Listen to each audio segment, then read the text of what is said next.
José Mourinho joined Real Madrid in 2010, and in the 3 seasons he spent there, he won 3 trophies while also breaking numerous records along the way. But, being the special one, and as controversial as he is, his tenure at the club was filled with highs and lows that eventually led to his departure in 2013.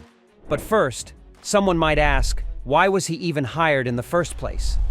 Following the post-Galactico era of the early 2000s, Real Madrid was no longer a dominant force, either in Spain or across Europe. Between 2003 and 2009, Real Madrid switched between 9 different coaches, yet the results remained the same: no trophies.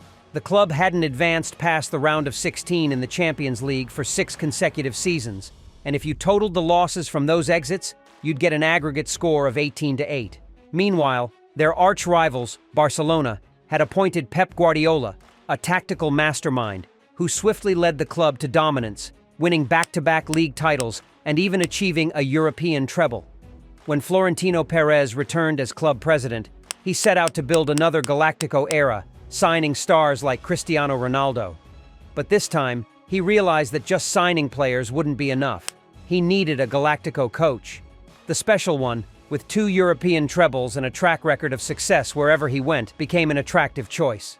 But there was one factor that worked even more in Mourinho's favor: his ongoing feud with Barcelona and Guardiola. In 2008, when Frank Rijkaard left, Barcelona had passed him over for the coaching job, a decision that fueled his resentment.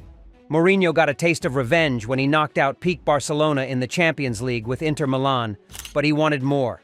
A move to Real Madrid would offer him the perfect opportunity to confront 2 of his biggest adversaries in the sport.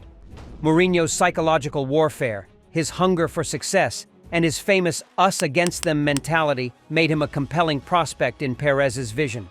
These qualities ultimately led to Real Madrid signing the Portuguese manager, giving him more tactical freedom and control over player acquisitions than his predecessors had ever had. He started the 2010-11 season with 4 major signings to bolster his squad. Ángel Di María and Sami Khedira strengthened the midfield. Mesut Ozil was brought in to pull the strings and create chances for Cristiano Ronaldo, and Ricardo Carvalho added an experienced world-class presence in central defense. Real Madrid kicked off the season with a goalless draw against Mallorca, but quickly picked up momentum. After 7 league games, they topped the table and went on a 7-match winning streak. Then came the ultimate test, a showdown with their arch-rivals, Barcelona, in what would be Mourinho's first clash with Guardiola as Real Madrid's manager. By the 10th minute, Xavi had already given Barcelona the lead, and by halftime, they were 2 goals up. Mourinho's response was to bring on Lassana Diarra for Mesut Ozil, but things only worsened. When the final whistle blew, the scoreboard read 5-0 in favor of Barcelona. Barcelona dominated from the start, with Xavi and Iniesta orchestrating the game in midfield as Xabi Alonso and Sami Khedira struggled to control possession. Guardiola deployed a 4-3-3 formation with his signature tiki-taka style, while Mourinho's 4-2-3-1 setup failed to counter the onslaught. Real Madrid lost their 5th consecutive El Clásico, a complete humiliation. Their only act of defiance? Sergio Ramos tackling Messi in injury time, which led to Ramos being sent off, causing even more chaos as left the pitch. After the match, Mourinho used his psychological skills to rally his squad. They're happy now and think they've won the championship, but it's just 1 game. This is only the beginning. There's a long way to go to get the title. Tomorrow, I'll give you the day off. Don't stay at home. Go out with your families, children, or friends, and walk around the city. Let people see that you can overcome this. Real Madrid was now 2 points behind Barcelona, a gap that would persist through the season, as we'll soon see. Mourinho quickly got back to work, stringing together several victories. However, the table rankings didn't change. They remained just below Barcelona. Then came a grueling stretch where the 2 teams faced off 4 times in 18 days. Once in the league, twice in the Champions League, and once in the Copa del Rey final. The first of these was the league game on April 16th. It was match day 32, and Real Madrid were 8 points behind Barcelona after dropping points against Osasuna and Sporting Gijón. A few matches before, Mourinho had tested a 4-3-3 formation with Pepe in a defensive midfield role, flanked by 2 center-backs, which had produced promising results. He decided to deploy this setup against Pep's side. The game ended 1-1, with goals from penalties by Cristiano Ronaldo and Lionel Messi. It wasn't the win Mourinho wanted, but it was a step up from their previous encounter.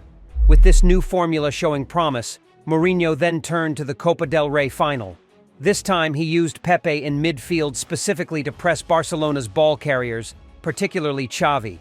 Barcelona struggled to find meaningful passing lanes, with Sami Khedira taking space away from Andres Iniesta and Xabi Alonso sitting deeper to stifle the runs of Pedro, Villa, and Messi.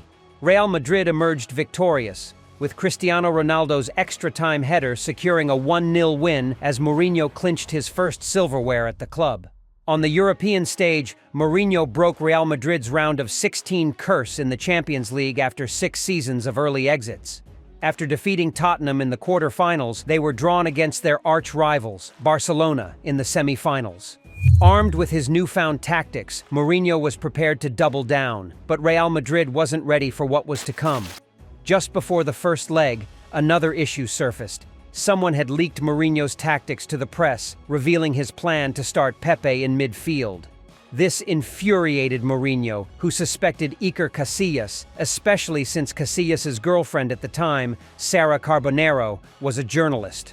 In the first leg, Barcelona dominated, despite Real Madrid's home advantage. At halftime, the game was still 0-0, but Mourinho's nightmare unfolded in the 61st minute.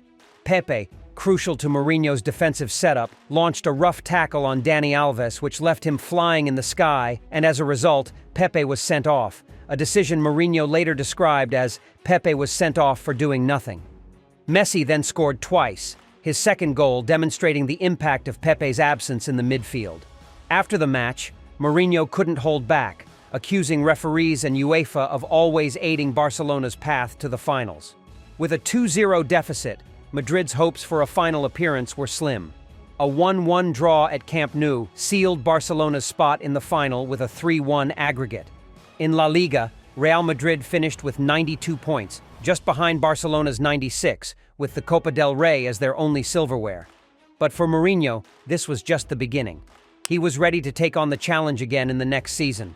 This time round, the Portuguese manager was ready for action, though he encountered some disappointments, as we are about to see in a few. But still, this season was regarded as his best during his tenure. During this season, there weren't many tactical changes, as Mourinho used the 4-3-3 formation in only 4 games, and in most games, he stuck with his primary 4-2-3-1, a formation more ideal for counter-attacking. Mourinho's side started the season with a 2-2 draw at home against Barcelona in the first leg of the 2011 Supercopa de Espana, and it wouldn't take long for the chaos to unfold in the second leg at Camp Nou, in a game that Barcelona won 3-2 as 3 players, Marcelo, Ozil, and Villa, were sent off during injury time after Marcelo had made a fatal tackle against Fabregas, causing a huge scene, where Mourinho was also seen poking Barcelona's assistant coach Tito Vilanova. After the trophy slipping through their hands, it was time to concentrate on the league. Real Madrid was unstable at the top due to loss of points from Levante and Racing Santander, but later picked up, and by matchday 10, they had topped the league again, and Mourinho was willing to go through hell to solidify his presence there. Mourinho's high-energy, counter-attacking style with Ronaldo, Benzema, and Di Maria, which overwhelmed opponents, together with Ozil's creative support, pushed the club to a 10-game winning streak in the league, but there was still one more problem, Barcelona, and soon it was time for the first league El Clasico.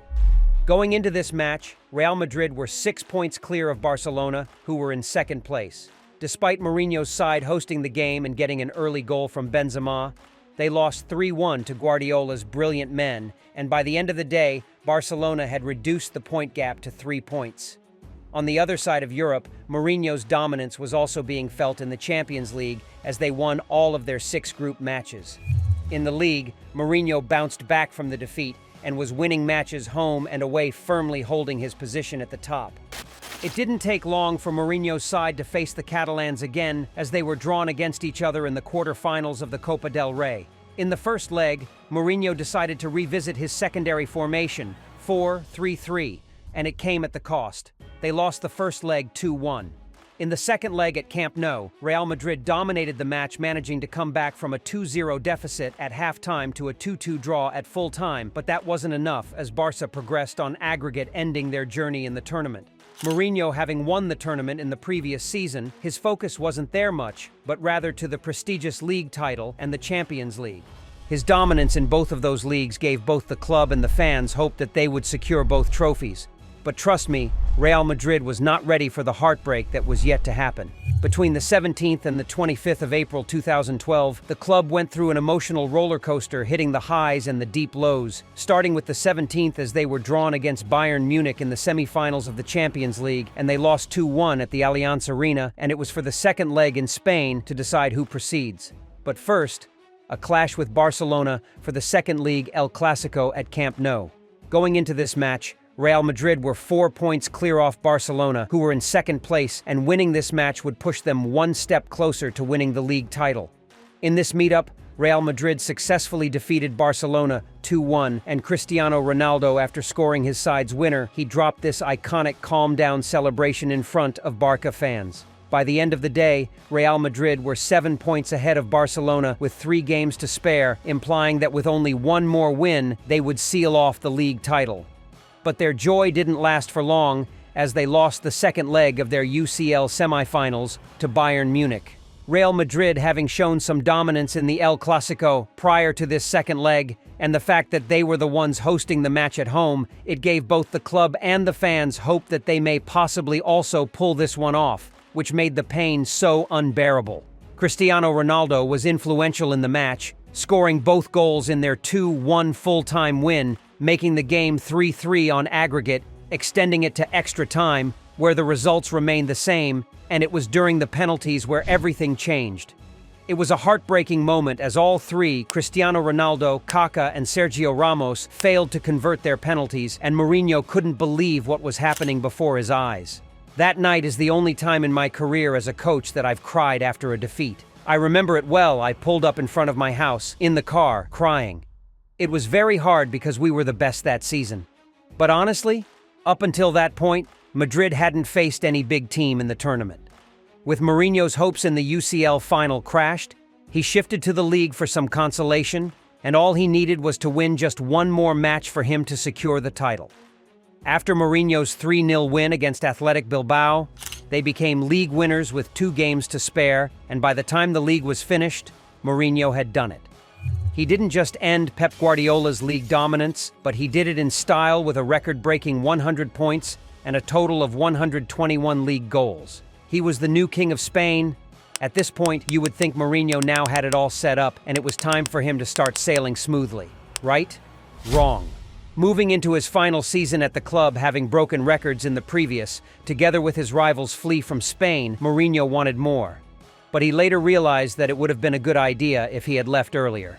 This season is regarded as Mourinho's worst at the club, and we are yet to see why. But he also got some highs as well, starting with the Supercopa de Espana victory after defeating Barcelona on away goals rule. And by the way, that was the only trophy Mourinho managed to clinch during that season. In the same season, we saw a shift in the El Clásico games. In the 6 games that both teams faced each other, they drew 2 times. Tito Villanova's Barcelona won 1 game, and Mourinho won 3 games, a trend that didn't appear in his first years at the club when Barcelona was managed by Guardiola, implying how much of a genius Pep was against Mourinho. Despite Mourinho's dominance over Barcelona throughout the season, his season was considered as a failure, as he failed to meet expectations, and what made it even worse was comparing it to his previous record-breaking season. In La Liga, Real Madrid started the season poorly, dropping points against Getafe and Sevilla. By the time they drew 2-2 for their first league El Clásico, Barcelona had already established an 8-point gap, which just kept on increasing from there on, and finally losing the league title to Barcelona, which wasn't too bad since they came in second place. But there was one problem. The team we are talking about is Real Madrid, and they had finished 15 points behind Barcelona, which made Real Madrid fans so furious, and also adding fuel to the fire. Mourinho's side had lost the Copa del Rey final to their city rivals a few weeks prior. Throughout the season, Real Madrid was always making rounds in the news, and it was all for the wrong reasons. Mourinho's misunderstandings with key players like Iker Casillas and Sergio Ramos reached new heights, throwing everything into the media for the fans to see. Mourinho was so obsessed with the us against them narrative and wanted to push it through the whole team. Casillas's friendship with Barcelona players Xavi and Iniesta didn't sit well with Mourinho. Casillas had a strong bond with both players originating from the time they spent together at the Spanish national team. Back then, when the Clásicos were still bitter, after a certain match, Casillas called Xavi, Barcelona's captain back then, to negotiate a peace treaty, a gesture Mourinho saw as inferior, who preferred an aggressive approach and psychologically testing the mental strength of his opponents through rough tackles and brawls. Casillas was benched for Adán in a match against Málaga, which resulted into a loss, and he was only substituted into the followed match against Real Sociedad after Adán was sent off, but he didn't know that the situation would later worsen. Casillas got an injury in a match against Valencia, which prompted Mourinho to sign Diego Lopez from Sevilla, who immediately became the team's first-choice keeper. Even after Casillas recovering, Mourinho still refused to play him, stating that he was unfit.